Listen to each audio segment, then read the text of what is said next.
नमस्ते। The UPSC podcast channel में आपका स्वागत है।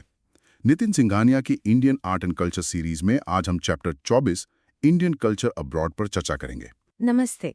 ये टॉपिक अपने आप में बहुत ही फैसिनेट करता है। सोर्स की पहली ही लाइन एक बहुत बड़ा दावा करती है कि भारत ने पिछले 10,000 सालों में किसी देश पर हमला नहीं किया। अब ये पॉइंट हिस्टोरिकली डिबेटेबल हो सकता है, लेकिन सोर्स का जो मेन आइडिया है वो ये है कि मिलिट्री कॉन्क्वेस्ट हमारी हिस्ट्री का मतलब मेन चैप्टर नहीं रहा है। बिल्कुल। इसके बावजूद हमारा कल्चरल इन्फ्लुएंस आप देखिए, कैम्बोडिया के मंदिरों से लेके यूरोप की म्यूजिक तक फैला हुआ है। ये तो वो बात हुई कि बिना जंग लड़े ही दुनिया जीत ली। बिल्कुल सही। और इसी को सोर्स एक बहुत पावरफुल टर्म देता है, first world culture. First world culture. हाँ, लेकिन यह फर्स्ट वर्ल्ड का मतलब वो अमीर देशों वाला नहीं है जैसा हम आज समझते हैं। अच्छा। इसका मतलब है दुनिया की सबसे पुरानी, मौलिक और व्यापक संस्कृतियों में से एक। तो ये मिलिट्री माइट की नहीं बल्कि सॉफ्ट पावर की कहानी है। सॉफ्ट पावर मतलब अपनी संस्कृति, अपने विचारों से दूसरों को अट्रैक्ट करने की क्षमता। एग्जैक्टली, बिना किसी जोर जबरदस्ती के। तो चलिए इसी कहानी की परतें खोलते हैं। ये हुआ कैसे? मतलब कल्चर कोई सामान तो है नहीं जिसे जहाज में लाद कर भेज दिया। ये तो लोगों के साथ जाता है। तो कौन थे वो पहले कल्चरल एम्बेसडर्स? यही तो इस कहानी का सबसे रोचक हिस्सा है। ये कोई एक ग्रुप नहीं था, ना ही कोई एक वजह थी। ये कई अलग अलग धाराओं का, आप कह सकती हैं, संगम था। कुछ लोग मजबूरी में निकले, कुछ मौके की तलाश में, कुछ ज्ञान के खोज में और कुछ शांति का संदेश लेकर। और इन सब ने मिलकर अनजाने में भारतीय संस्कृति का एक ग्लोबल नेटवर्क तैयार कर दिया। ओके, तो सबसे पहली धारा कौन सी थी? सोर्स के हिसाब से ये कहानी कहाँ से शुरू होती है? सोर्स हमें इंडस वैली सिविलाइजेशन तक पीछे ले जाता है, जहाँ से ट्रेड लिंक्स के सबूत मिलते हैं। लेकिन अगर हम एक स्पेसिफिक कम्युनिटी की बात करें तो सबसे पहला जिक्र आता है रोमास का। रोमास मतलब जिन्हें हम बंजारे या जिप्सीज कहते हैं। हाँ बिल्कुल, ये दुनिया के असल घुमंतू थे, ओरिजिनल बैकपैकर्स। ये तो बड़ा अनपेक्षित शुरुआत है। हम अक्सर राजाओं या विद्वानों के बारे में सोचते हैं, पर शुरुआत बंजारों से हुई। हाँ, और यही इसकी खूबसूरती है। ये एकदम जमीनी स्तर का कल्चरल डिफ्यूजन था। सोर्स बताता है कि ये लोग शायद उत्तर पश्चिम भारत से निकले थे। अच्छा। और फिर ईरान, इराक के रास्ते तुर्की होते हुए यूरोप पहुंचे। उनका ये सफर सदियों तक चला। और वो किसी मिशन पर तो थे नहीं? बिल्कुल नहीं, वो बस अपनी जिंदगी जी रहे थे, एक जगह से दूसरी जगह जाते हुए। लेकिन वो अपने साथ अपनी भाषा, अपना संगीत, अपनी कहानियां और अपने रीति रिवाज सब ले गए। तो ये एक तरह से लिविंग हिस्ट्री है। ब्रिटल से ही शब्द है, लिविंग हिस्ट्री। आज भी उनकी रोमानी भाषा में आपको संस्कृत, हिंदी और पंजाबी के सैकड़ों शब्द मिलेंगे। अच्छा। हाँ, उनके संगीत में, खासकर स्पेन के मशहूर फ्लेमेंको म्यूजिक में, आपको राजस्थानी लोक संगीत की गूंज सुनाई देगी। एक जीता जागता हिस्टोरिकल कनेक्शन है। वाह। ये दिखाता है कि संस्कृति को फैलने के लिए बड़े बड़े किताबों या भव्य मंदिरों की जरूरत नहीं होती। सही कहा, वो लोगों की रोजमर्रा की जिंदगी में, उनकी सांसों में जिंदा रहती है। ये बहुत गहरा पॉइंट है। तो बंजारों के बाद फिर कौन आते हैं? बंजारों के बाद आते हैं व्यापारी। Commerce as a cultural career. मतलब जहां जहां पैसा और व्यापार, वहां वहां विचारों का आदान प्रदान। बिल्कुल। सोर्स साफ तौर पर वियतनाम, इटली, चीन के साथ हमारे प्राचीन व्यापारिक संबंधों का जिक्र करता है। पहली सदी ईसा पूर्व के आसपास भारतीय व्यापारी सुवर्ण भूमि की ओर निकले थे। सुवर्ण भूमि यानी सोने की धरती, साउथ ईस्ट एशिया। हाँ, तो मोटिव तो पूरी तरह से इकोनॉमिक था। वो सोना खोजने गए थे, कल्चर फैलाने नहीं। तो ये एक तरह के एक्सीडेंटल डिप्लोमेसी हो गई। सबसे बेहतरीन उदाहरण है इसका। वो गए थे सोने और मसालों के लिए, लेकिन वो अपने साथ अपनी भाषा, अपने धर्म, अपनी पौराणिक कथाएं रामायण और महाभारत भी ले गए। वो वहां जाके बस गए, उन्होंने स्थानीय महिलाओं से विवाह किया और धीरे धीरे उनकी पूजा पद्धति, उनके त्योहार, उनकी वास्तुकला, सब कुछ वहां की स्थानीय संस्कृति का हिस्सा बन गया। इसका कोई कॉन्क्रीट एग्जाम्पल है आज की दुनिया में जो हम देख सकें? सबसे बड़ा उदाहरण है इंडोनेशिया। आज इंडोनेशिया दुनिया का सबसे बड़ा मुस्लिम देश है ना? हाँ। लेकिन उनके नेशनल एयरलाइन का नाम गरुड़ा इंडोनेशिया है। भगवान विष्णु का वाहन। अरे हाँ। उनकी करेंसी पर पहले गणेश जी की तस्वीर हुआ करती थी। और बाली द्वीप तो आज भी एक हिंदू द्वीप है, जहाँ की संस्कृति में आपको हर कदम पर भारत की छाप दिखेगी। कमाल है, ये सब उन व्यापारियों की देन है जो सदियों पहले सोना खोजने निकले थे। उन्होंने कभी किसी पर तलवार नहीं उठाई, लेकिन उनका प्रभाव आज भी जिंदा है। मतलब ये सब बहुत सहज, बहुत ऑर्गेनिक लगता है, लेकिन क्या ये प्रसार हमेशा इतना अनप्लान्ड ही था? क्या कभी किसी ने इसे एक सोची समझी रणनीति के तौर पर इस्तेमाल नहीं किया? बहुत अच्छा सवाल है, और यही कहानी में एक बड़ा मोड़ आता है। अब तक जो कुछ हो रहा था वो लोगों के पर्सनल मोटिव से ड्रिवन था। राइट। लेकिन फिर इतिहास में एक ऐसा दौर आया जब कल्चर को एक स्ट्रेटेजिक टूल की तरह इस्तेमाल किया गया। और इसका श्रेय जाता है सम्राट अशोक को। The great Ashoka. कलिंग युद्ध के बाद जिनका हृदय परिवर्तन हुआ था। बिल्कुल। कलिंग युद्ध की भयावहता देखने के बाद अशोक ने भेरी घोष मतलब युद्ध की नीति को छोड़कर धम्म घोष यानी धर्म और शांति की नीति अपनाई। और उन्होंने बौद्ध धर्म को दुनिया भर में फैलाने का बीड़ा उठाया। हाँ, और सोर्स बताता है कि उन्होंने अपने बेटे महेंद्र और बेटी संघमित्रा को बौद्ध धर्म का संदेश लेकर श्रीलंका भेजा। एक मिनट, उन्होंने अपने बच्चों को भेजा? किसी दूत या भिक्षु को नहीं, बल्कि राजकुमार और राजकुमारी को। एग्जैक्टली। इसका तो सिंबॉलिक इंपॉर्टेंस बहुत ज्यादा रहा होगा। बहुत ज्यादा। ये कोई मामूली मिशन नहीं था, ये एक रॉयल मिशन था। जब एक सम्राट अपनी संतान को एक विचार का प्रचार करने के लिए भेजता है, तो वो दुनिया को ये संदेश देता है कि ये विचार उसके लिए कितना कीमती है। मतलब ये स्टेट स्पॉन्सर्ड कल्चरल डिप्लोमेसी का शायद पहला बड़ा उदाहरण था। आप कह सकते हैं। ये दिखाता है कि अशोक समझ गए थे कि असली विजय जमीन जीतने में नहीं, बल्कि दिल और दिमाग जीतने में है। और इसका असर क्या हुआ? श्रीलंका पर इस मिशन का क्या प्रभाव पड़ा? जबरदस्त और स्थायी। बौद्ध धर्म श्रीलंका की पहचान का एक अटूट हिस्सा बन गया। जो बोधि वृक्ष का पौधा संघमित्रा अपने साथ ले गई थी, वो आज भी अनुराधापुर में मौजूद है। अच्छा। और वो दुनिया के सबसे पुराने पेड़ों में से एक माना जाता है। अशोक के इस कदम ने भारत और श्रीलंका के बीच एक ऐसा मजबूत रिश्ता बनाया जो व्यापारिक संबंधों से कहीं ज्यादा गहरा था। ये साझा विरासत का रिश्ता था। बिल्कुल। सोर्स में कलिंग के राजवंश का भी जिक्र है, जिन्होंने श्रीलंका के साथ व्यापारिक संबंध बनाए रखे। तो ऐसा लगता है कि व्यापार और धर्म दोनों साथ साथ चल रहे थे। हाँ, और एक दूसरे को मजबूत कर रहे थे। व्यापारी आर्थिक जुड़ाव बना रहे थे और अशोक का धम्म मिशन एक वैचारिक और भावनात्मक जुड़ाव पैदा कर रहा था। ठीक है, तो हमने बंजारों की बात की, व्यापारियों की बात की और अशोक की भी, जिन्होंने इसे एक मिशन बना दिया। लेकिन ये सब तो भारत से बाहर जाने की कहानियां हैं। क्या ये टू वे ट्रैफिक था? बिल्कुल, ये वन वे ट्रैफिक बिल्कुल नहीं था। ये एक two way traffic of knowledge था। नॉलेज का? हाँ, भारत उस समय ज्ञान का एक ग्लोबल हब था। नालंदा और तक्षशिला जैसी यूनिवर्सिटीज दुनिया भर के विद्वानों के लिए चुंबक की तरह थीं।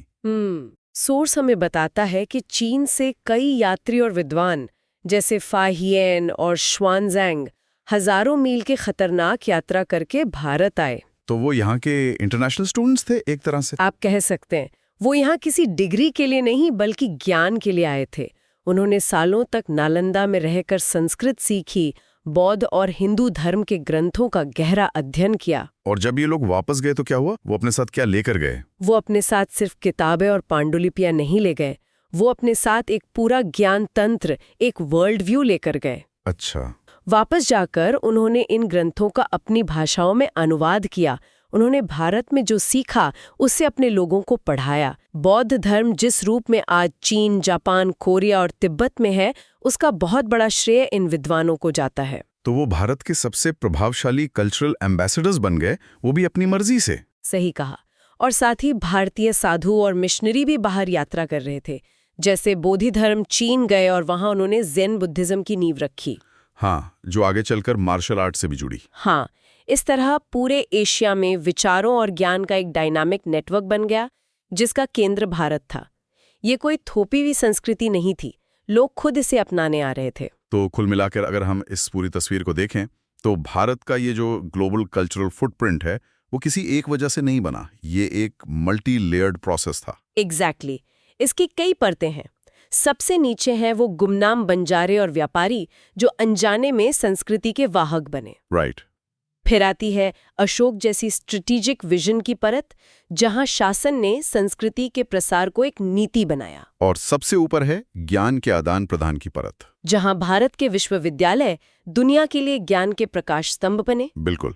ये सब मिलकर एक ऐसी कहानी बनाते हैं जो किसी भी सैन्य विजय की कहानी से कहीं ज्यादा प्रभावशाली है। और इस पूरी प्रक्रिया में जो एक बात बार बार सामने आ रही है वो है एक्सेप्टेंस का भाव। भारतीय संस्कृति जहां भी गई उसने लोकल संस्कृतियों को मिटाने की कोशिश नहीं की। यही इसकी सबसे बड़ी ताकत थी। इसे सिंक्रेटिज्म कहते हैं, यानी दो अलग अलग संस्कृतियों का मिलकर एक नया रूप ले लेना। कोई उदाहरण है इसका? है ना। आप थाईलैंड के रामायण देखिए, जिसे रामाकीन कहते हैं। उसमें आपको थाई लोक कथाओं का प्रभाव मिलेगा। आप कंबोडिया के अंकोर वाट मंदिर को देखिए, है तो एक हिंदू मंदिर, लेकिन उसकी वास्तुकला पर आपको खमेर शैली का प्रभाव दिखेगा। अच्छा, तो उसने खुद को लोकल कॉन्टेक्स्ट के हिसाब से ढाल लिया? बिल्कुल। उसने ये नहीं कहा कि मेरा तरीका ही सही है, बल्कि उसने कहा आओ मिलकर कुछ नया बनाते हैं। शायद इसीलिए उसका प्रभाव इतना स्थायी रहा, क्योंकि लोगों को वो अपनी ही संस्कृति का एक हिस्सा लगा, कोई बाहरी चीज नहीं। ये आज की दुनिया के लिए एक बहुत बड़ा सबक है। बिल्कुल। जहां कल्चर वॉर्स की इतनी बात होती है, ये सॉफ्ट पावर का सबसे परिपक्व और असरदार रूप है। आज देश अपनी सॉफ्ट पावर बढ़ाने के लिए अरबों डॉलर खर्च करते हैं। PR agencies, campaigns. हाँ, भारत ये काम हजारों सालों से करता आ रहा है, और वो भी बिना किसी ऑर्गेनाइज्ड कैंपेन के। ये कहानी हमें सिखाती है कि सच्चा प्रभाव जबरदस्ती से या प्रचार से नहीं, बल्कि प्रेरणा और सहजता से आता है। चलिए आगे बढ़ते हैं। ठीक है, अब हम भारत के प्रमुख प्राचीन बंदरगाहों यानी प्रोमिनेंट एंशिएंट पोर्ट्स पर चर्चा करेंगे। जी।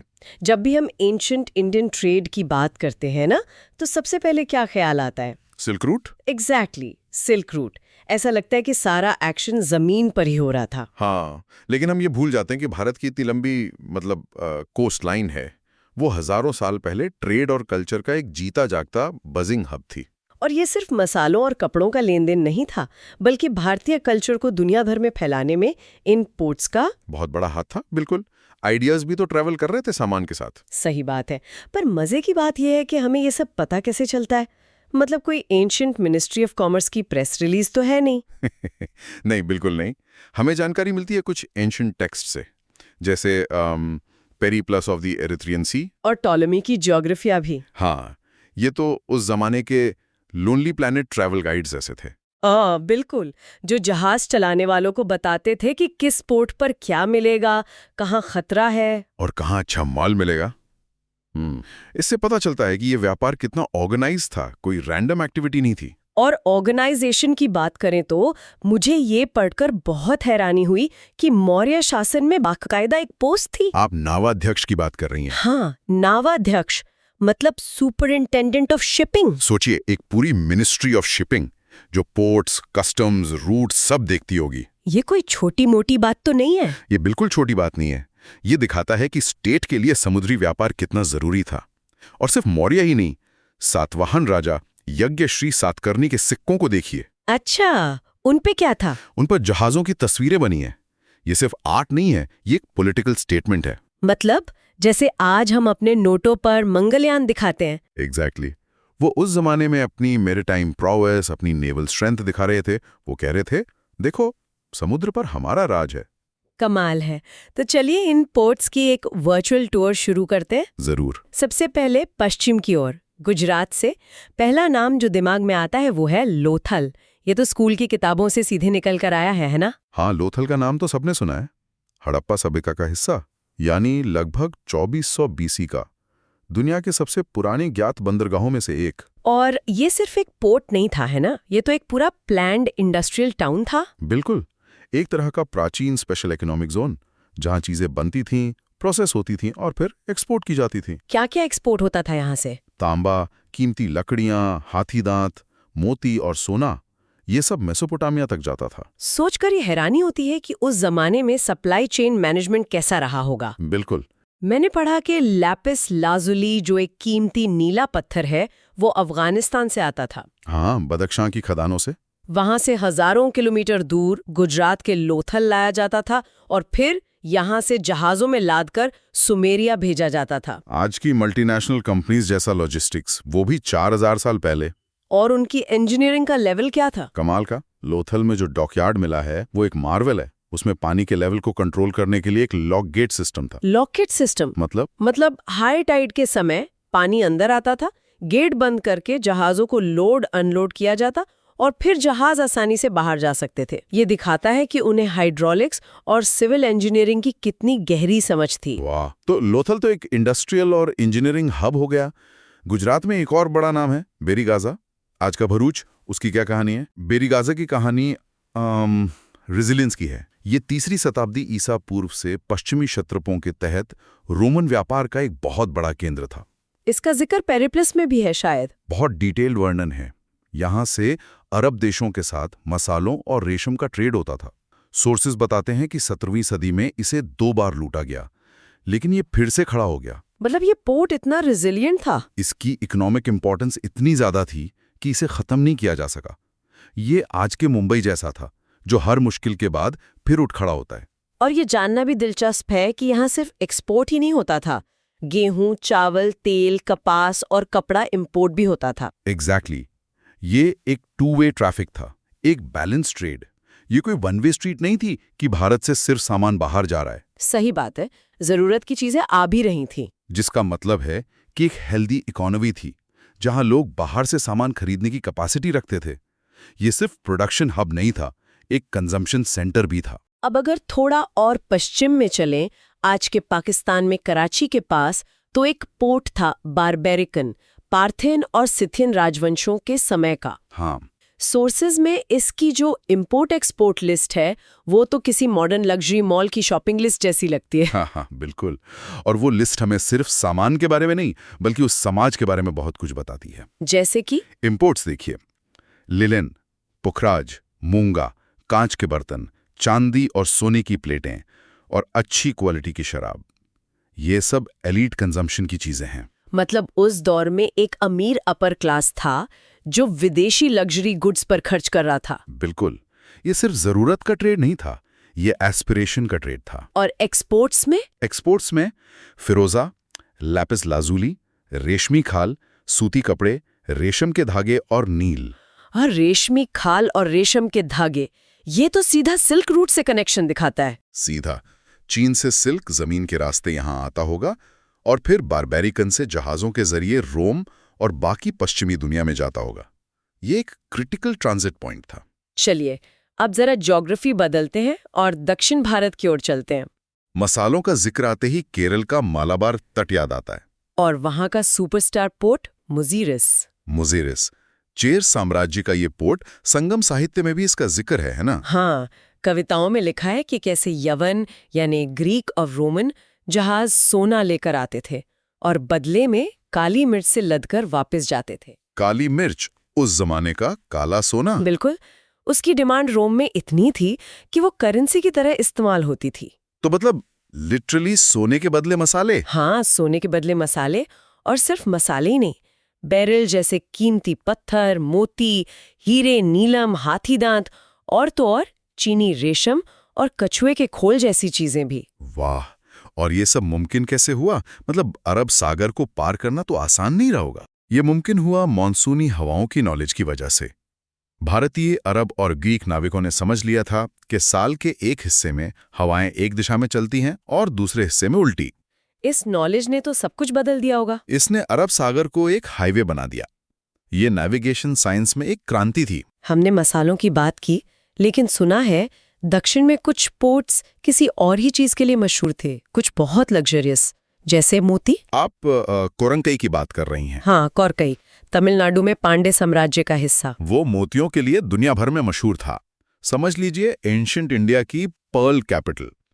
संगम साहित्य और ग्रीक लेखकों दोनों ने यहाँ के मोतियों की क्वालिटी की बहुत तारीफ की है। मतलब ये सिर्फ एक पोर्ट नहीं था, ये एक ब्रांड था। बिल्कुल, जैसे आज स्विस घड़ियों का नाम है, वैसे ही तब कुरकई के मोतियों का नाम था। और तमिलनाडु में एक और बड़ा नाम आता है, पुहार या कावेरीपुमपट्टनम, चोल वंश का सेंटर और एक कॉस्मोपॉलिटन सिटी थी। इसका जिक्र तमिल महाकाव्य शिल्लापादीकारम में बहुत खूबसूरती से किया गया है। हाँ, उसमें बताया गया है कि शहर में अलग अलग देशों के व्यापारियों के लिए अलग अलग मोहल्ले थे। घोड़े अरब से आते थे, कांच के बर्तन रोम से। मतलब एक थ्राइविंग इंटरनेशनल मेट्रोपोलिस। बिल्कुल। वहाँ एक लाइट हाउस भी था जो रात में जहाजों को रास्ता दिखाता था। लेकिन कावेरीपुमपट्टिनम की कहानी ये भी दिखाती है कि ये पोर्ट्स कितने वल्नरेबल थे। वो कैसे?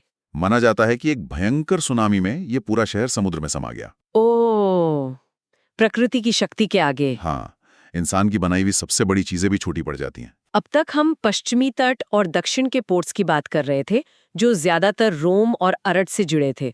लेकिन भारत के पूर्वी तट पर क्या हो रहा था? पूर्वी तट की कहानी भी बहुत दिलचस्प है। ये सिर्फ एक पोर्ट नहीं था, यहाँ बाकायदा एक फॉरेन सेटलमेंट था। मतलब रोमन व्यापारी यहाँ आकर रहते थे, अपना सामान बेचते थे और भारतीय माल खरीद कर वापस ले जाते थे। जब यहाँ खुदाई हुई तो बड़ी संख्या में रोमन शराब के बर्तन मिले, जिन्हें एम्फोराए कहते हैं। अच्छा, ये तो पक्का पुरातात्विक सबूत है, डायरेक्ट ट्रेड का। बिल्कुल, रोमन सिक्के, बर्तन, कांच सब मिला है। किसी मिडलमैन के जरिए नहीं, सीधा ट्रेड। अब थोड़ा ऊपर आंध्र प्रदेश में चलें तो मैसोलिया यानी आज का मछलीपट्टनम, इसका नाम तो आज भी मशहूर है। अच्छा, और इसकी शोहरत की वजह थी कपड़ा, खासतौर पर मलमल, मसलन। वही मलमल जिसे बुनी हुई हवा कहते थे। हाँ, वोवन एयर इतना बारीक और मुलायम होता था। प्राचीन यूनानी भी यहाँ से मलमल खरीदते थे। ये भारत की टेक्सटाइल इंडस्ट्री की सदियों पुरानी ग्लोबल डोमिनेंस को दिखाता है। तो हमने पश्चिम और दक्षिण के पोर्ट्स देख लिए जो रोम और अरब से जुड़े थे। अब सवाल उठता है कि दक्षिण पूर्व एशिया से जुड़ने का रास्ता कहाँ से था? Was there a gateway to the east? बिल्कुल था, और वो था पूर्वी तट का सबसे मशहूर बंदरगाह ताम्रलिप्ति। आज का तमलुक, पश्चिम बंगाल में। हाँ, ये मौर्य साम्राज्य का दक्षिण पूर्व एशिया के लिए ऑफिशियल एग्जिट पॉइंट था। यहाँ से जहाज बर्मा, थाईलैंड, इंडोनेशिया, यहाँ तक कि चीन तक जाते थे। मैंने पढ़ा है कि चीनी यात्री फाहियान यहाँ 2 साल तक रुके थे। 2 साल सिर्फ बौद्ध ग्रंथों की कॉपिंग और स्टडी करने के लिए। आप बिल्कुल सही समझे। फाहियान का यहाँ इतना लंबा रुकना बताता है कि ये सिर्फ एक कमर्शियल पोर्ट नहीं था, ये कल्चर और ज्ञान का एक बहुत बड़ा केंद्र भी था। बिल्कुल। ह्वेनसांग ने भी यहाँ का दौरा किया था। यहीं से बौद्ध धर्म और भारतीय संस्कृति जहाजों पर सवार होकर दक्षिण पूर्व एशिया तक फैली। और उड़ीसा का क्या? कलिंग तो हमेशा से एक बड़ी समुद्री शक्ति माना जाता रहा है। हाँ, और उनका प्रमुख बंदरगाह था पालूर। पालूर, ये सिर्फ एक पोर्ट नहीं था, ये कलिंग की समुद्री महत्वाकांक्षा का लॉन्चिंग पैड था। मतलब यहाँ से कल्चरल एक्सपेंशन भी होता था। बिल्कुल, जिसे हम ग्रेटर इंडिया के नाम से जानते हैं।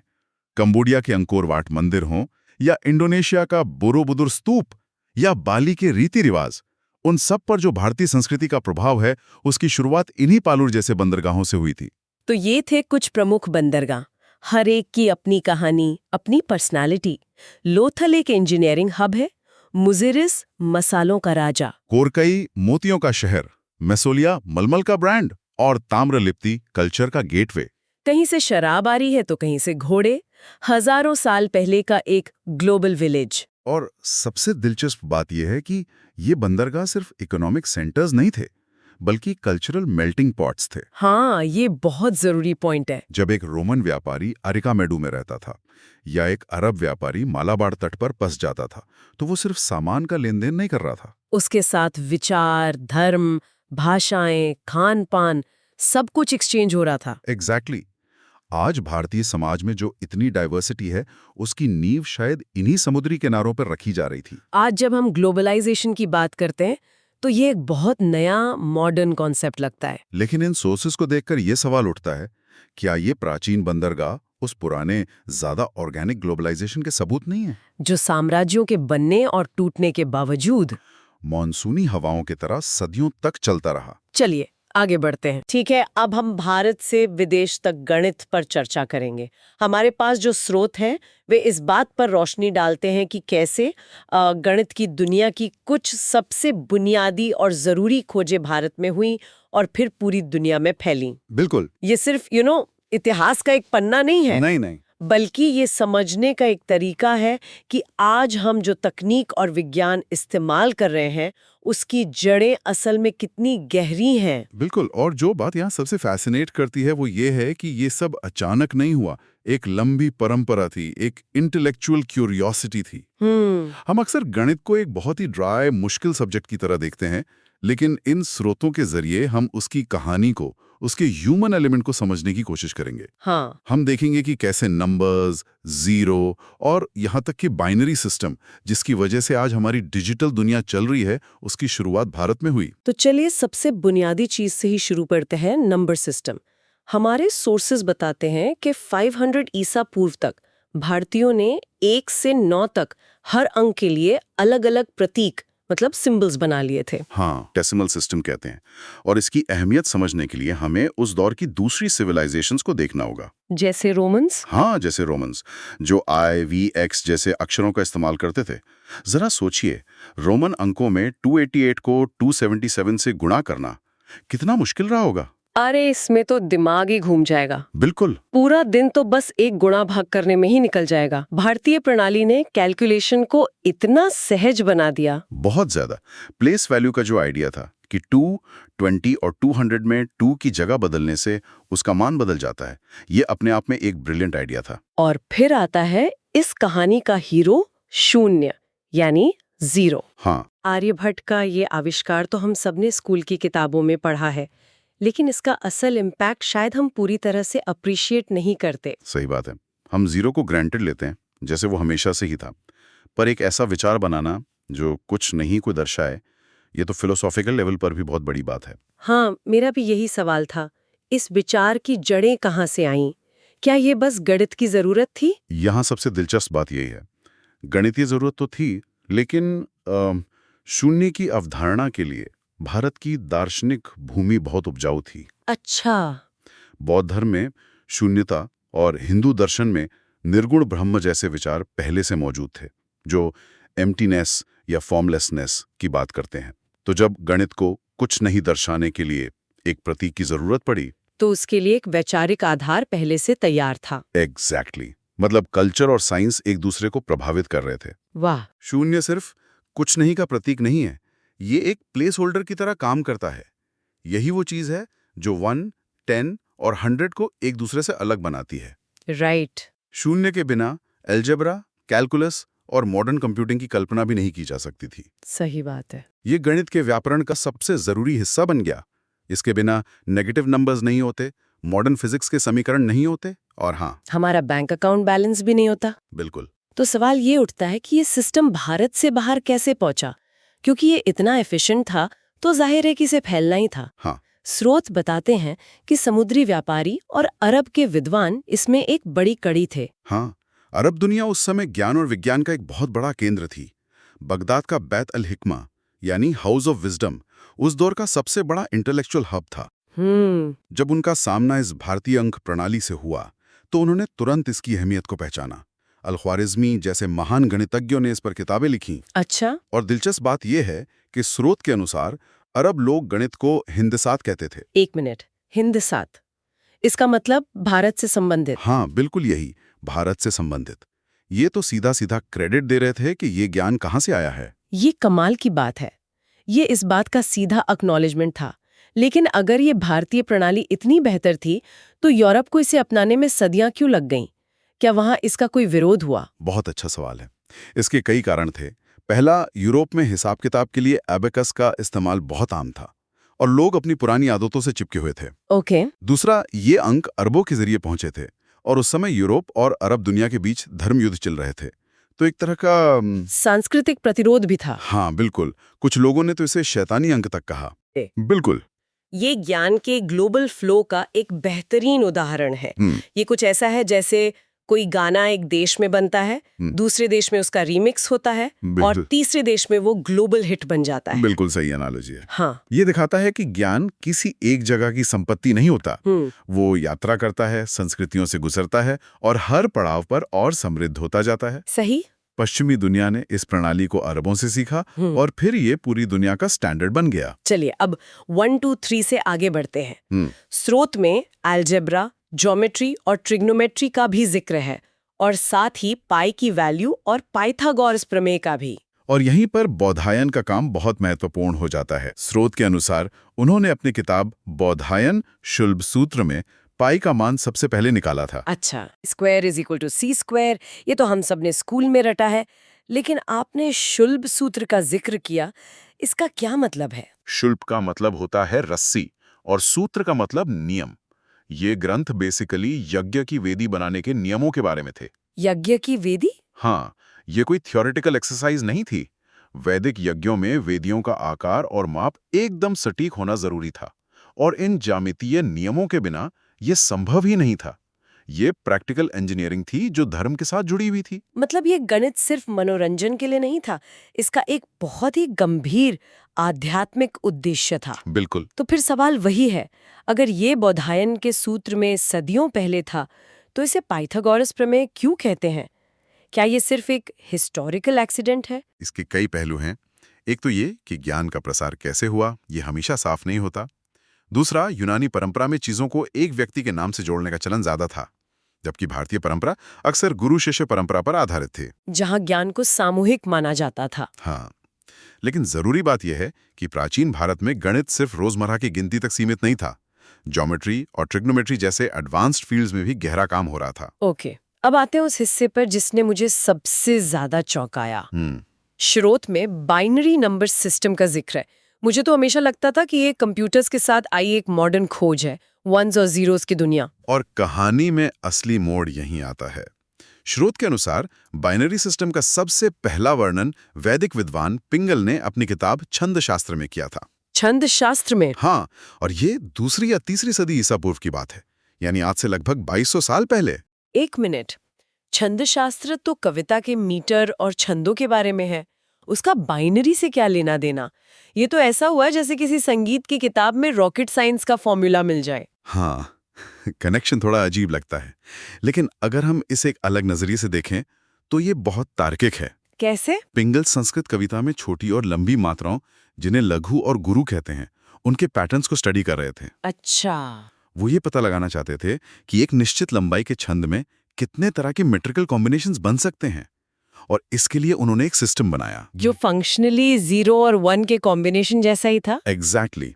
मान लीजिए लघु को हम 0 से दिखाते हैं और गुरु को 1 से, तो अगर कोई 3 मात्रा का छंद है तो उसके ये कॉम्बिनेशन हो सकते हैं 0 0 0, 0 0 1, 0 1 0 वगैरह। ये तो ठीक वही तरीका है जिससे कंप्यूटर बाइनरी कोड में नंबर्स को रिप्रेजेंट करते हैं। हाँ, पिंगल ये नहीं सोच रहे थे कि वो 2000 साल बाद की कंप्यूटर टेक्नोलॉजी की नींव रख रहे हैं, वो तो बस अपनी प्रॉब्लम सॉल्व कर रहे थे कि कविता के इतने सारे पॉसिबल मीटर्स को क्लासिफाई कैसे किया जाए। बिल्कुल, ये इनोवेशन का एक क्लासिक उदाहरण है।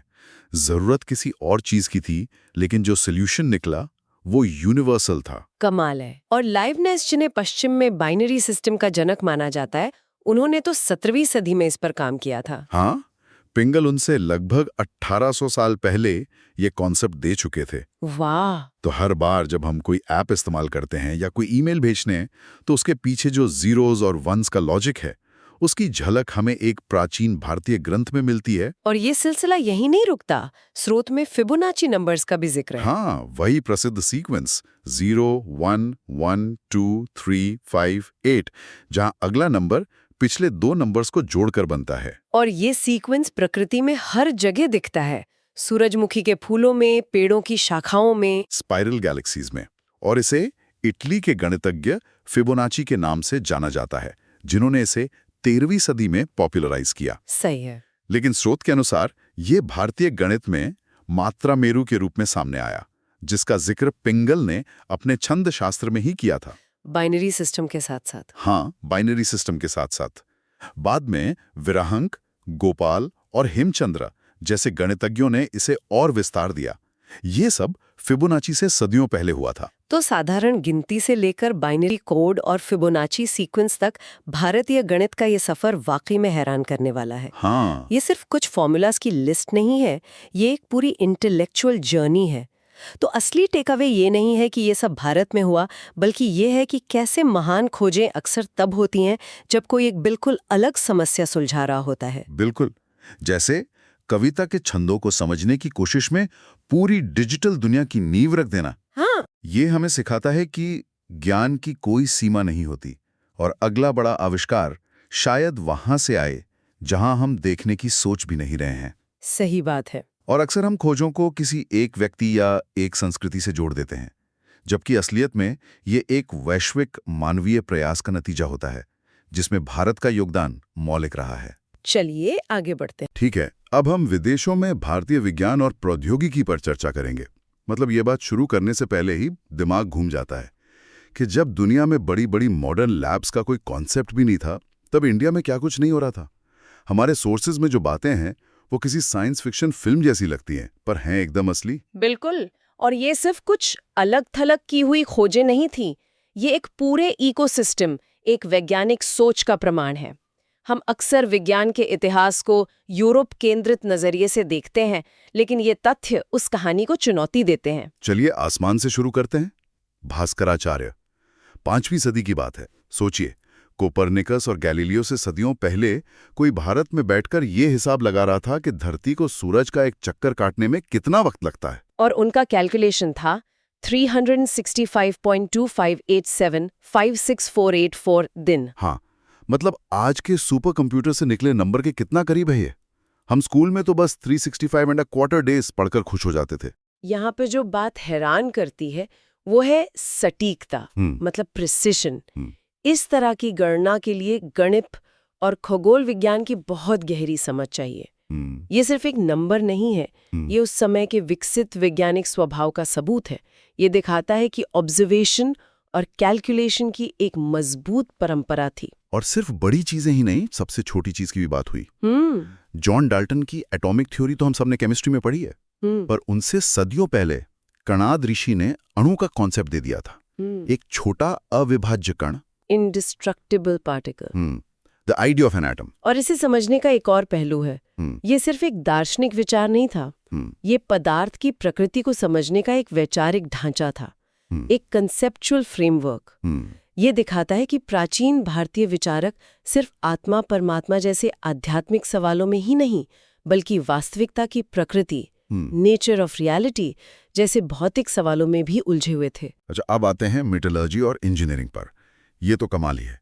जिंक अयस्क से जिंक निकालना भारतीयों को 4000 साल पहले से पता था। हाँ, 4000 साल। मतलब जब ब्रिटिश इसका आविष्कार करने का दावा कर रहे थे, उससे हजारों साल पहले। और यहाँ बड़ी तस्वीर ये है कि ये टेक्नोलॉजी ट्रांसफर और व्यापार से जुड़ा है। जिंक निकालना एक मुश्किल प्रक्रिया है जिसमें तापमान पर बहुत सटीक नियंत्रण चाहिए होता है। ये दिखाता है कि हमारे पास उस समय की उन्नत भट्टियां और रासायनिक प्रक्रियाओं का ज्ञान था। ये सिर्फ कारीगरी नहीं थी, ये एक तरह का इंडस्ट्रियल प्रोडक्शन था। और फिर है वुड स्टील। दमिश्क की तलवारें इसी से बनती थीं। सुनते ही गेम ऑफ थ्रोन्स की वेलेरियन स्टील याद आ जाती है। कहते हैं कि ये हवा में गिरते रेशम के रुमाल को भी काट सकती थी। हाँ, और इसे उक्कू, हिंदवानी और सेरिक आयरन जैसे नामों से भी जाना जाता था।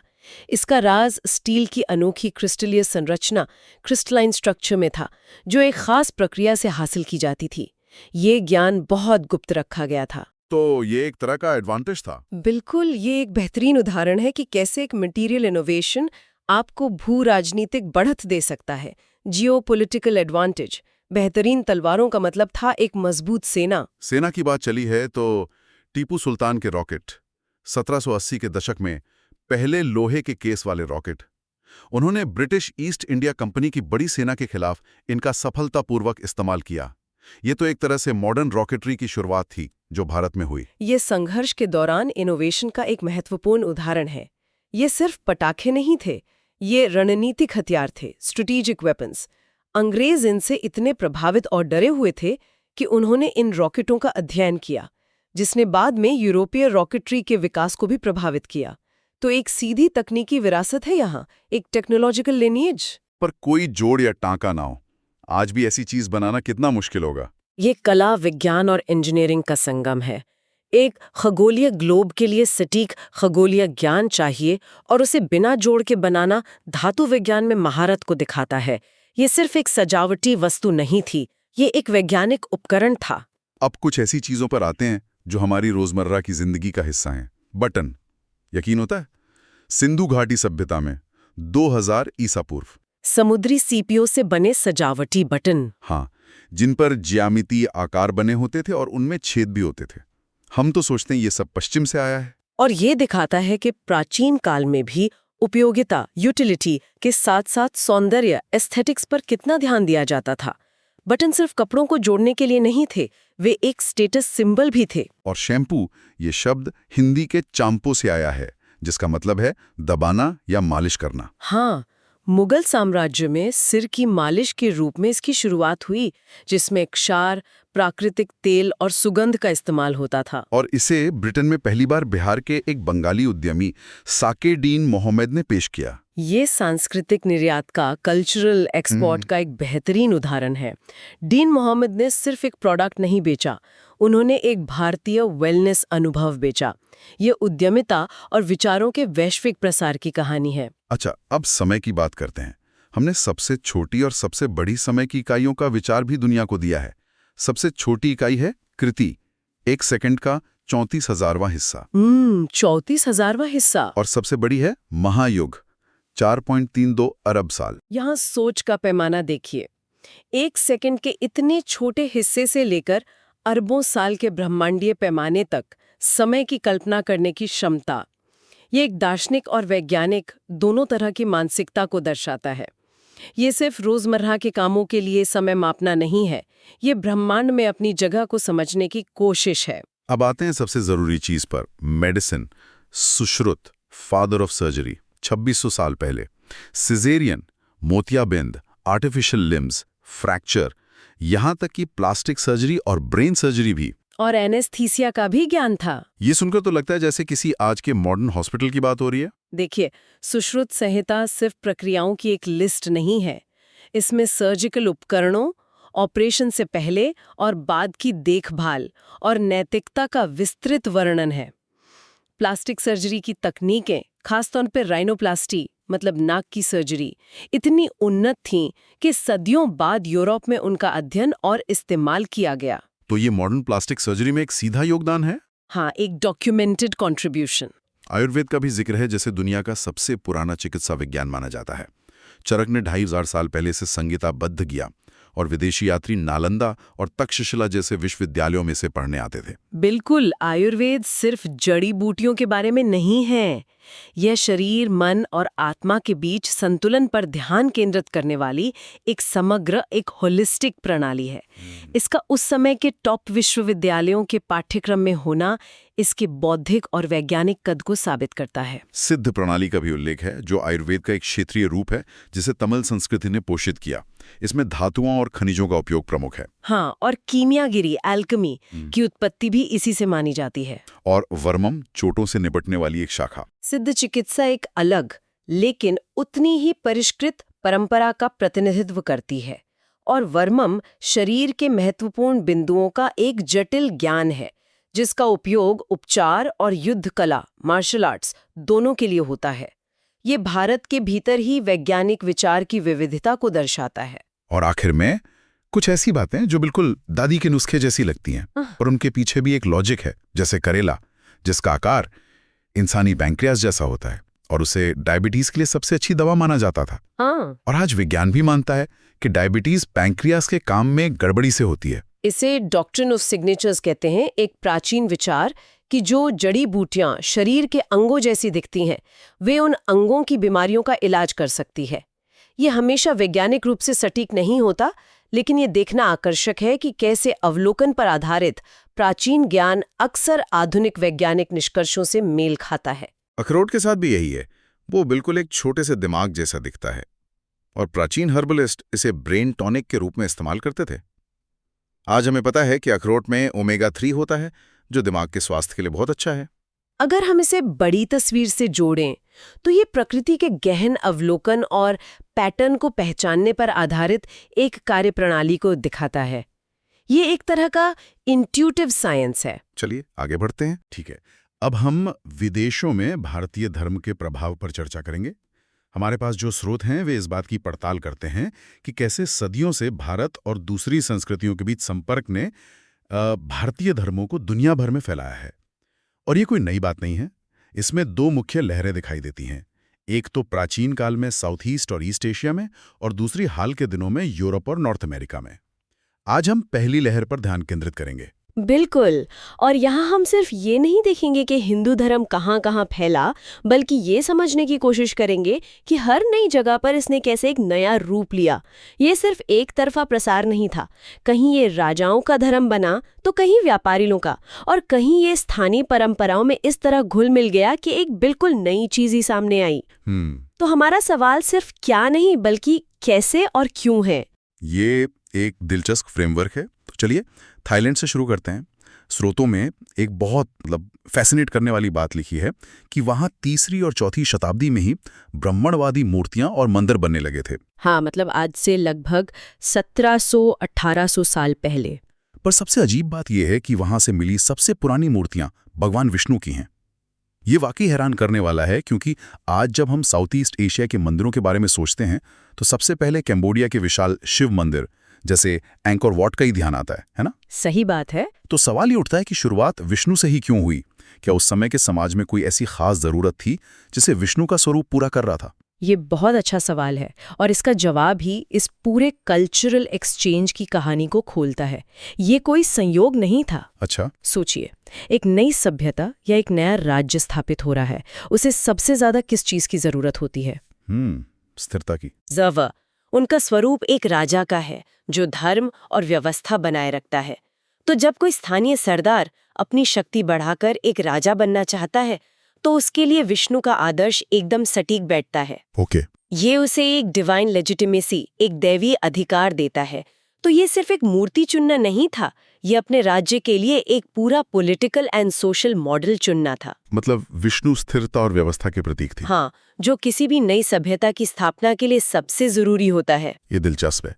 तो इसका मतलब ये हुआ कि ये धर्म का प्रसार टॉप डाउन था, यानी राजा और अभिजात वर्ग ने इसे अपनी जरूरतों के लिए चुना, न कि ये आम लोगों के बीच स्वाभाविक रूप से फैला। शुरुआत में ऐसा ही लगता है। या क्या ये भी संभव है कि ये प्रभाव सिर्फ व्यापारिक था? मतलब भारतीय व्यापारी वहां गए, अपने साथ मूर्तियां ले गए और स्थानीय लोगों ने उन्हें सिर्फ कलाकृतियों के रूप में अपनाया हो। देखिए, शुरुआत में ये टॉप डाउन ही था।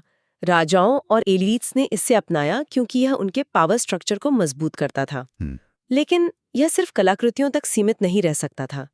जब आप एक देवता को अपनाते हैं तो उसके साथ उसकी कहानियां, उसके मूल्य और पूजा करने के तरीके भी आते हैं। सही बात है। और धीरे धीरे ये समाज में रिसने लगता है। व्यापारी बेशक इसे लाए होंगे, लेकिन जब राजा उसे अपना संरक्षण देता है तो वो कलाकृति से बढ़कर आस्था का केंद्र बन जाता है। अच्छा। तो शुरुआत एलीट लेवल पर हुई, लेकिन इसका असर पूरे समाज पर पड़ा। बिल्कुल, समझ गया। तो थाईलैंड की कहानी सत्ता और स्थिरता की है। अब अगर हम थोड़ा पूर्व की ओर चलें, वियतनाम की तरफ, तो वहां चाम लोगों की कहानी क्या कहती है? स्रोतों के अनुसार उन्होंने सिर्फ एक देवता को नहीं, बल्कि लगभग पूरे हिंदू देवी देवताओं के समूह को ही अपना लिया था। शिव, गणेश, सरस्वती, लक्ष्मी, पार्वती। ये तो ऐसा है जैसे उन्होंने धर्म का पूरा स्टार्टर पैक ही इंपोर्ट कर लिया हो। क्या वहां की जरूरतें थाईलैंड से अलग थीं? बिल्कुल अलग थीं। और देवताओं की सूची यही दिखाती है। ये एक रैंडम लिस्ट नहीं है। अच्छा। थाईलैंड में हमने राज्य की जरूरत देखी, यहाँ हम एक समाज की जरूरतें देख रहे हैं। शिव और पार्वती का होना परिवार और सृष्टि के चक्र को दर्शाता है। फिर गणेश है, विघ्नहर्ता।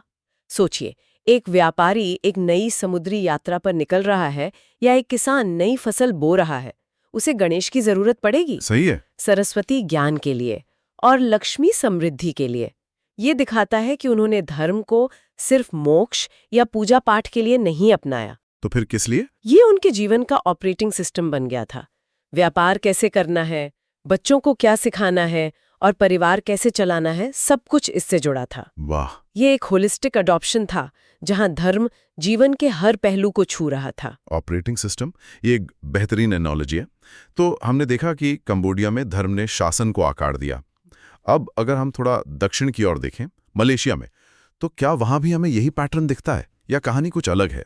स्रोतों में पुरातात्विक सबूतों का जिक्र है, खासकर कदाहा और वेलेस्ली प्रांत में। मलेशिया की कहानी इन दोनों के बीच की है और यहाँ सबूत जमीन से बोलते हैं। जमीन से? हाँ। कल्पना कीजिए कि आज से 1500 साल पहले कदाहा के तट पर एक जहाज रुकता है। उस पर से एक तमिल व्यापारी उतरता है। व्यापार के साथ साथ वो अपनी आस्था भी लाता है, शायद एक छोटा सा शिवलिंग या नंदी की मूर्ति। और धीरे धीरे वो आस्था उस मिट्टी में अपनी जड़ें जमा लेती है। अच्छा। हमें जो ये ग्रेनाइट पत्थर से बना नंदी का सिर, दुर्गा की एक उभरी हुई छवि और त्रिशूल वाली मूर्तियां मिली हैं, वे उसी कहानी के पत्थर के सबूत हैं। और यहाँ पे जो बात मुझे दिलचस्प लगी वो है material, granite. Exactly, what's fascinating here is the material. Granite जैसे मजबूत पत्थर का उपयोग ये दिखाता है कि ये संरचनाएं और मूर्तियां स्थायी और महत्वपूर्ण थीं, न कि मिट्टी या लकड़ी से बनी अस्थायी चीजें। मतलब ये एक लॉन्ग टर्म इन्वेस्टमेंट था। बिल्कुल, ये दिखाता है कि ये सिर्फ कुछ व्यापारियों की निजी आस्था नहीं थी, बल्कि एक स्थापित समुदाय की सामूहिक आस्था बन चुकी थी, जो चाहती थी कि उनके प्रतीक सदियों तक कायम रहें। वाह, ये तो कहानी को एक अलग ही स्तर पर ले जाता है। ये सिर्फ राजाओं या ग्रंथों की बात नहीं, बल्कि आम लोगों और समुदायों की कहानी है जो पत्थर में लिखी गई है। लेकिन इन सब में कंबोडिया की कहानी सबसे बड़ी और सबसे गहरी लगती है। स्रोतों में लिखा है कि चंपा और कंबुज जैसे साम्राज्यों पर भारतीय मूल के हिंदू राजा शासन करते थे। हाँ, और वहां एक बहुत भारी शब्द का इस्तेमाल हुआ है, हिंदू राज व्यवस्था या हिंदू पॉलिटी। हाँ, ये सुनने में तो बड़ा जटिल लगता है। हाँ। क्या हम इसे आसान भाषा में समझ सकते हैं? इसका मतलब जमीन पर क्या था? क्या राजा के काम करने का तरीका भारत के राजाओं जैसा था? आपने बिल्कुल सही नस पकड़ी है, और यहीं पर ये सांस्कृतिक प्रभाव अपने चरम पर पहुंचता है। हिंदू राज व्यवस्था का मतलब सिर्फ ये नहीं था कि राजा हिंदू था। तो फिर इसका मतलब था कि पूरे देश का संविधान और कानून व्यवस्था हिंदू धर्म ग्रंथों जैसे कि धर्मशास्त्र और अर्थशास्त्र पर आधारित थीं। ओहो, राजा का कर्तव्य सिर्फ राज करना नहीं था, बल्कि राजधर्म का पालन करना था, यानी धर्म की रक्षा करना, न्याय प्रणाली, समाज का वर्गीकरण, टैक्स कैसे वसूला जाएगा, मंत्रियों के क्या कर्तव्य होंगे, ये सब कुछ इन ग्रंथों से तय होता था। तो इसका मतलब ब्राह्मणों को जो समाज में सर्वोच्च स्थान मिला था वो सिर्फ पूजा पाठ करवाने के लिए नहीं था। बिल्कुल नहीं। ब्राह्मण वहां सिर्फ पुजारी नहीं थे, वे एक तरह से कॉन्स्टिट्यूशनल एक्सपर्ट्स और सुप्रीम कोर्ट जजेस थे। अच्छा, वे राजा के मुख्य सलाहकार थे, कानून के ज्ञाता थे, और ये सुनिश्चित करते थे कि शासन धर्मशास्त्र के अनुसार चल रहा है। इसने राजा को एक जबरदस्त लेजिटिमेसी दी। वो सिर्फ एक विजेता या बाहुबली नहीं था, वह धर्म का रक्षक था, ईश्वर का प्रतिनिधि था। समझ गया। ये दिखाता है कि हिंदू धर्म वहां केवल एक धर्म नहीं, बल्कि एक पूरी सभ्यता का आधार बन गया था, जिसने समाज और शासन को एक स्ट्रक्चरल फ्रेमवर्क दिया। ये स्टेट बिल्डिंग का सबसे उन्नत मॉडल था जो उन्होंने भारत से लिया और अपनी जरूरतों के हिसाब से ढाला। बिल्कुल। ये सब तो हजारों साल पहले की नींव की बात है। इन गहरी जड़ों ने आज क्या रूप लिया है? क्या ये प्रभाव सिर्फ म्यूजियम में रखी मूर्तियों और खंडर हो चुके मंदिरों तक सीमित है, या आज भी दुनिया के नक्शे पर इसकी कोई बड़ी तस्वीर दिखती है? एक बहुत बड़ी तस्वीर दिखती है। आंकड़े बताते हैं कि आज दुनिया भर में 1.15 अरब से ज्यादा हिंदू हैं, जो दुनिया की आबादी का लगभग 15-16% है। 15 से 16%? हाँ, और अब इसे वैश्विक संदर्भ में देखना जरूरी है। जनसंख्या के प्रतिशत के हिसाब से हिंदू धर्म दुनिया के 4 प्रमुख धर्मों में से एक है, ईसाई धर्म, इस्लाम और बौद्ध धर्म के साथ। ओके। और if we connect this to the bigger picture, तो जो हमने साउथ ईस्ट एशिया में प्राचीन प्रसार की बात की, वो इस ग्लोबल लेगेसी का पहला अध्याय था। ये दिखाता है कि ये धर्म शुरू से ही सीमाओं को पार करने की क्षमता रखता था। और आज का जो ग्लोबल हिंदू डायस्पोरा है वो इसका दूसरा अध्याय है। एकदम सही। 20वीं और 21वीं सदी में जो भारतीय डॉक्टर, इंजीनियर, व्यवसायी और मजदूर अमेरिका, ब्रिटेन, कनाडा, खाड़ी देशों और अफ्रीका गए, उन्होंने इस कहानी का दूसरा अध्याय लिखा। तो ये एक ही कहानी के 2 हिस्से हैं, एक प्राचीन जो समुद्री व्यापार मार्गों से फैला, और दूसरा आधुनिक जो हवाई जहाज के मार्गों से फैला। ये दोनों मिलकर एक धर्म की हजारों साल लंबी यात्रा की कहानी पूरी करते हैं, जो आज भी जारी है। तो कह सकते हैं कि जड़ें जितनी प्राचीन हैं, शाखाएं उतनी ही वैश्विक। एक ऐसी कहानी जो आज भी लिखी जा रही है। और ये हमें एक बड़े सवाल पर सोचने के लिए छोड़ जाता है। जब कोई विचार अपनी जड़ों से दूर एक नई जमीन पर पनपता है, तो क्या वो वही रहता है या एक बिल्कुल नया रूप ले लेता है? एंकोर वॉट का हिंदू धर्म, क्या वो गंगा के किनारे के हिंदू धर्म जैसा ही था, या वो एक नया ही अध्याय था जिसमें स्थानीय संस्कृति और मान्यताओं का भी रंग चढ़ावा था? ये सोचने वाली बात है। हाँ, चलिए आगे बढ़ते हैं। ठीक है, तो अब हम आते हैं विदेशों में बौद्ध धर्म के प्रसार पर। मतलब ये सोचना ही कितना दिलचस्प है कि एक विचार, एक दर्शन जो भारत में शुरू हुआ, वो दुनिया के कोने कोने तक कैसे पहुंच गया।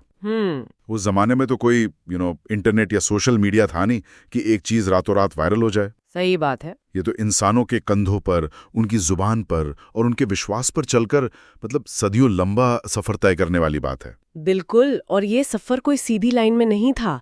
हमारे पास जो स्रोत हैं वो बताते हैं कि ये एक बहुत ही कॉम्प्लेक्स और ऑर्गेनिक प्रोसेस था। अच्छा। ये सिर्फ धर्म का प्रसार नहीं था, ये ज्ञान, संस्कृति, कला, यहाँ तक कि लिपियों का भी मूवमेंट था। आप सोचिए उस जमाने में यात्रा करना कितना जोखिम भरा था। हाँ बिल्कुल। अनजान रास्ते, पहाड़, रेगिस्तान, समंदर, लोग महीनों, सालों तक सफर करते थे और इस बात की कोई गारंटी नहीं थी कि वो वापस लौटेंगे भी।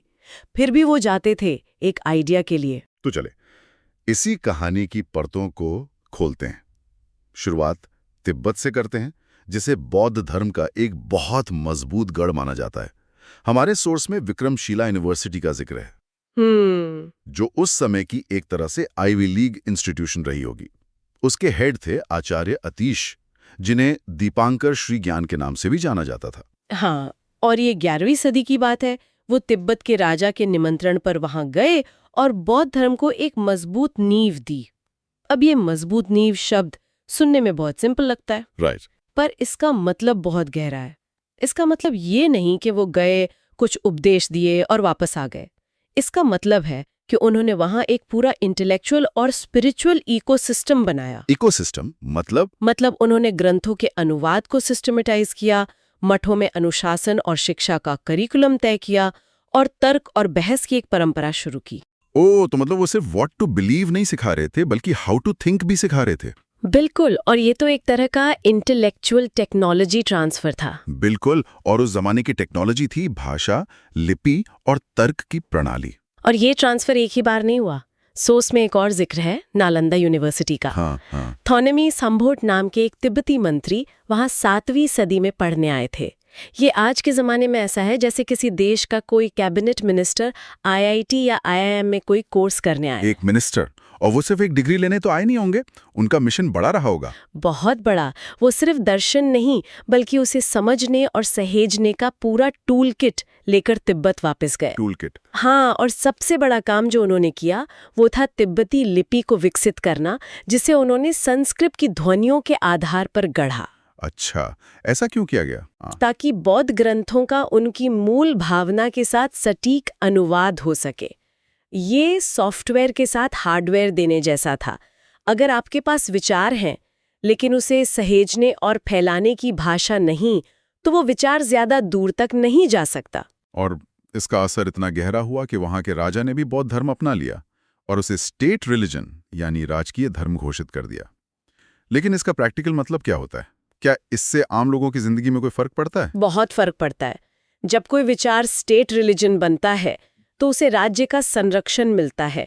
मतलब अब मठ और शिक्षा केंद्र बनाने के लिए जमीन और पैसा सरकार देगी। ग्रंथों के अनुवाद के लिए विद्वानों को सैलरी दी जाएगी। कला और आर्किटेक्चर में भी बौद्ध थीम दिखने लगती हैं।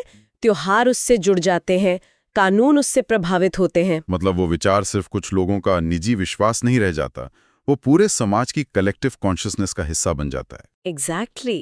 तिब्बत में आज भी जो गहरा बौद्ध प्रभाव दिखता है, उसकी जड़ें इन्हीं घटनाओं में है। ये तो वाकई कमाल है। मतलब नालंदा और विक्रमशिला जैसे एजुकेशन सेंटर्स उस समय के ग्लोबल हब्स थे, जो दुनिया का वैचारिक नक्शा बदल रहे थे।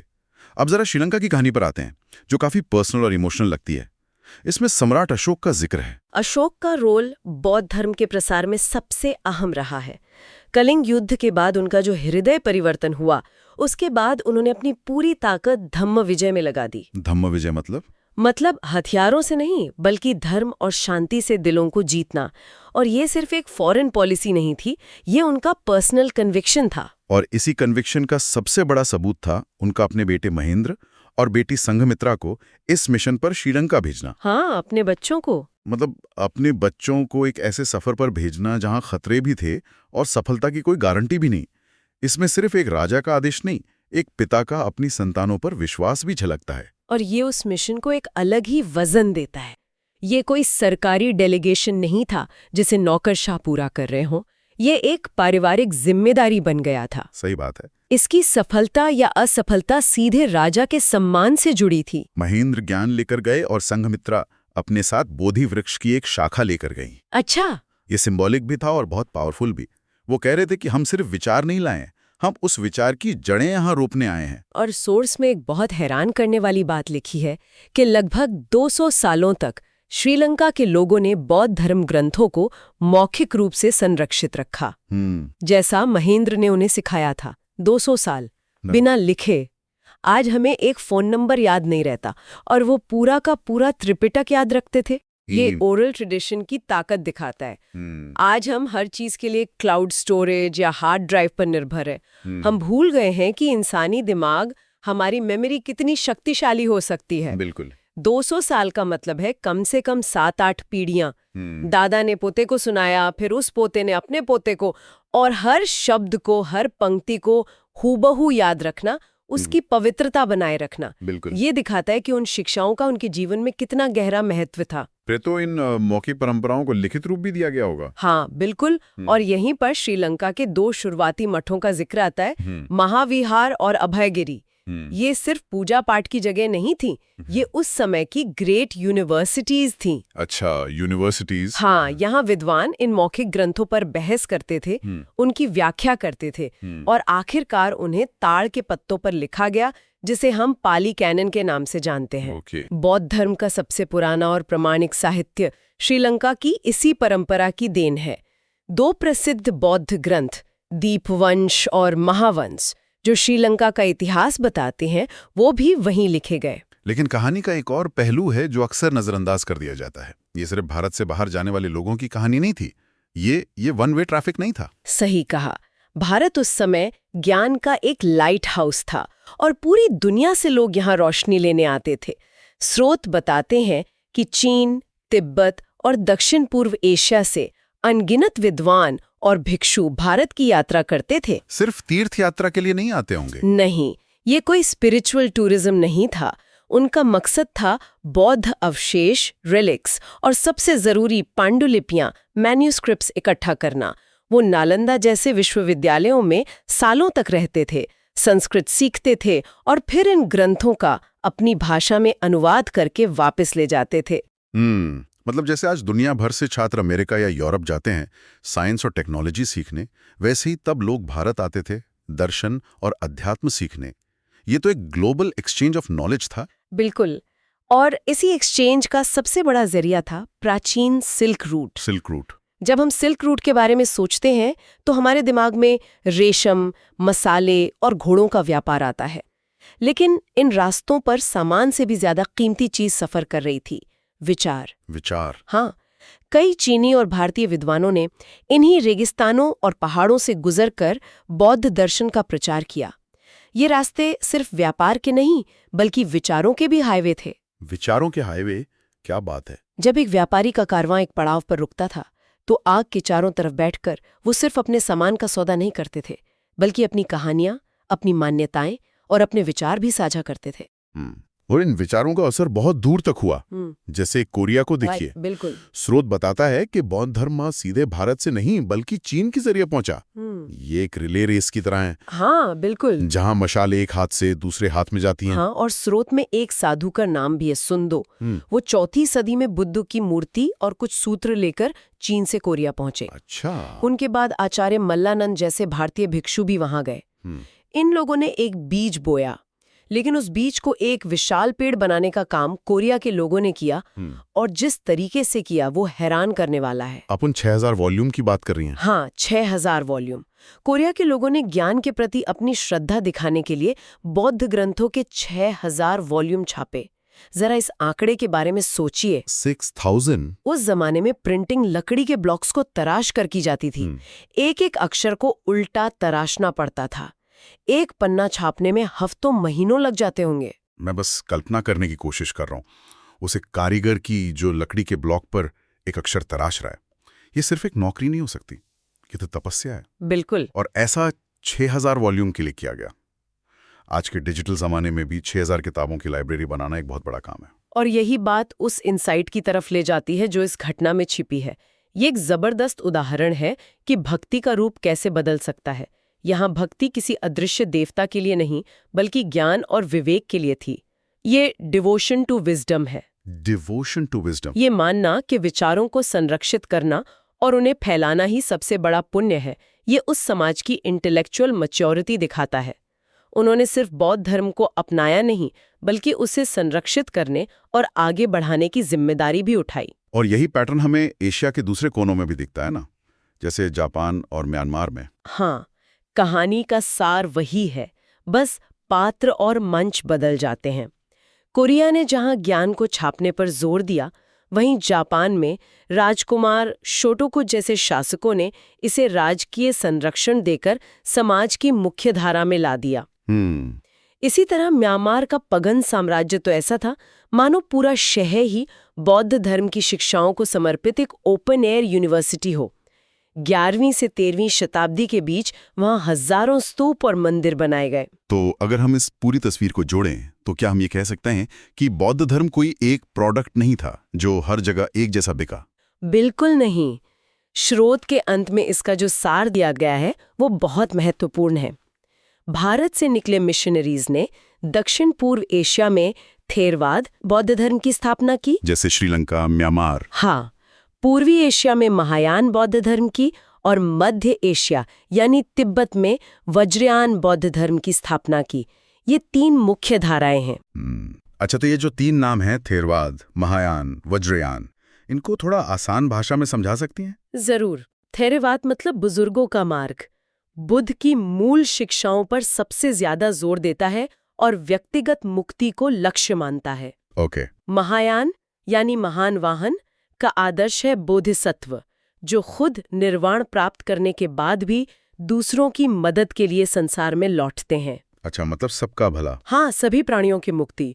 और वज्रयान, ये जो तिब्बत में प्रमुख है, वो महायान का ही एक रूप है, जिसमें तांत्रिक पद्धतियों और रिचुअल्स का इस्तेमाल करके ज्ञानोदय की प्रक्रिया को तेज करने पर जोर दिया जाता है। तो इसका मतलब ये है कि बौद्ध धर्म एक जीवित विचार था, जिसने हर नई जगह जाकर वहाँ की संस्कृति, वहाँ के लोगों की जरूरतों के हिसाब से एक नया रूप लिया। बिल्कुल। थेरवाद, महायान, वज्रयान, ये सब उसी एक पेड़ की अलग अलग शाखाएं हैं जिनकी जड़ें भारत में हैं। ना, यही किसी भी विचार की वैश्विक सफलता का राज होता है। वो रिजिड नहीं होता, वो फ्लेक्सिबल होता है, वो स्थानीय संस्कृतियों को नष्ट नहीं करता, बल्कि उनके साथ मिलकर और समृद्ध होता है। ये कहानी सिर्फ बौद्ध धर्म की नहीं, बल्कि कल्चरल एक्सचेंज और ह्यूमन अडैप्टेशन की भी है। चलिए आगे बढ़ते हैं।